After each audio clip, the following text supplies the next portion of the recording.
გამარჯობა, დღეს ვიწყებ ჩანაწერების სერიას კონსერვატიზმის გაკვეთილები, რომელიც ალბათ დიდი ხნის უნდა დაგვეწყო, თუმცა ჟობს გვიანამდე არასდროს და ამ სერიის პირველი გამოხმაურება იქნება ედმუნდ ბერკი, რომლის გარშემოც ჩვენ განვიხილავთ თუ როგორ ჩამოყალიბდა თანამედროვე კონსერვატიზმი. ზოგადად ამ სერიაში მე ვისაუბრებ სხვადასხვა ფიგურებზე, რომლებმაც დიდი წვლილი შეიტანეს ამ იდეოლოგიის ჩამოყალიბებაში და შემდგომში უკვე გადმოვალ თანამედროვე პრაქტიკასა და გამოწვევებზე. ედმუნდ ბერკი, რომელიც პრინციპში ბევრს გაუგია, იყო ბრიტანელი პოლიტიკოსი, რომელიც ვიგების პარტიის წევრი იყო და მისი პოლიტიკური ფილოსოფიის ძირითადი მახასიათებლები დაეფუძნა ეგრეთ წოდებული სახელოვანი რევოლუციის იდეალებს და ეს idеალები ძირითად შემთხვევაში დაკავშირებული იყო ერთის მხრივ ბრიტანული მონარქიის შეზღუდვაზე, ხოლო მეორეს მხრივ გარკვეულწილად სახელსუვერენიტეტის მომატებაზე, რომლის ფარგლებშიც აი ესე ერთის მხრივ ბრიტანული მონარქია და მეორეს მხრივ ქვედა პალატა ურთიერთქმედებდნენ და იღებდნენ ერთგვარ დაბალანსებულ წესრიგს.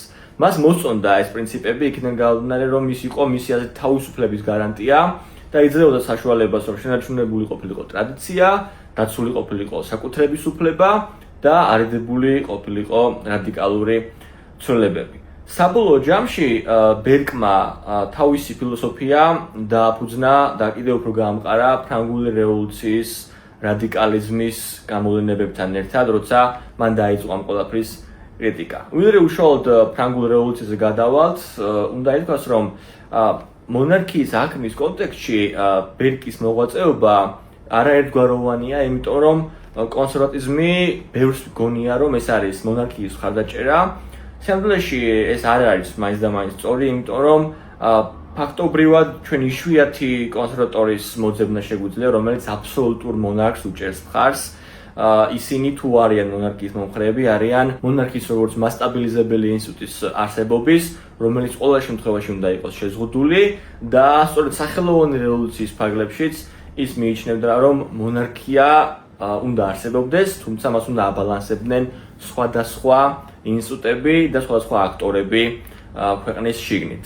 ასე რომ ბერკის აქმა ჩვენ არ უნდა დაუკავშიროთ მონარქიის მხარდაჭერას ან მის კატეგორიულ წინააღმდეგობას ამასთან ერთად.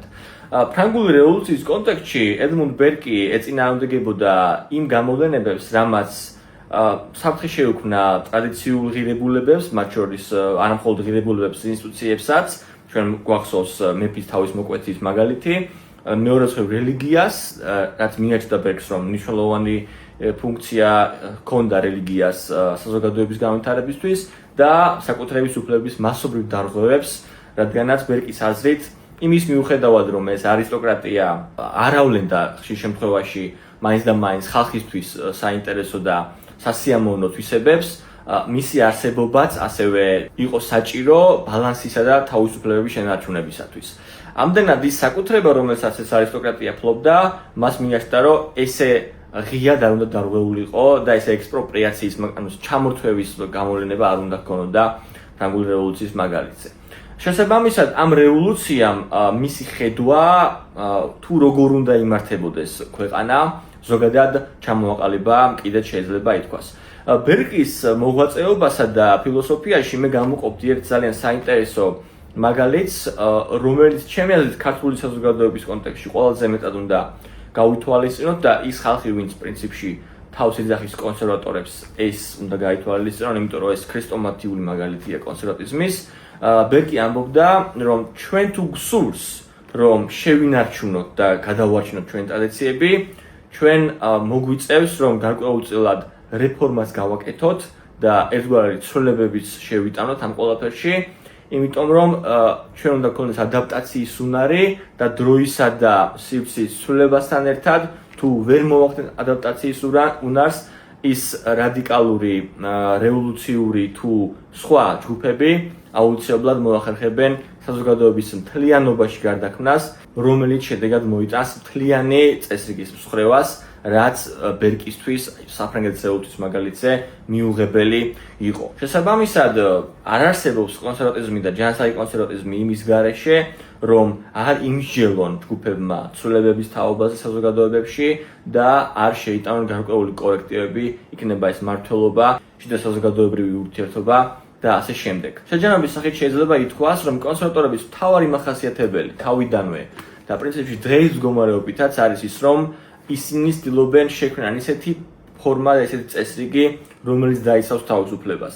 კერძო საკუთრების დაცვის მცდელობა და კერძო საკუთრების დაცვის ადვოკატირება ამისი ერთ-ერთი მთავარი გამოვლინება არის, თუმცა რელიგიის თავისუფლებები თუ სიტყვის თავისუფლება, რომელიც დაცვასაც ისინი ცდილობდნენ ადრეც და დღესაც, ესეც ამის ნაწილია. შესაბამისად, კონსერვატიზმი როგორც იდეოლოგია, ჩვენ უნდა ვიცოდეთ, რომ ეს არა რაღაც რეტროგრადული, არამედ არის თავისუფლებებისა და იმ ტრადიციული ღირებულებების დაცვისთვის, რომელიც აი ამ თავისუფლების შენარჩუნებაში გვეხმარება.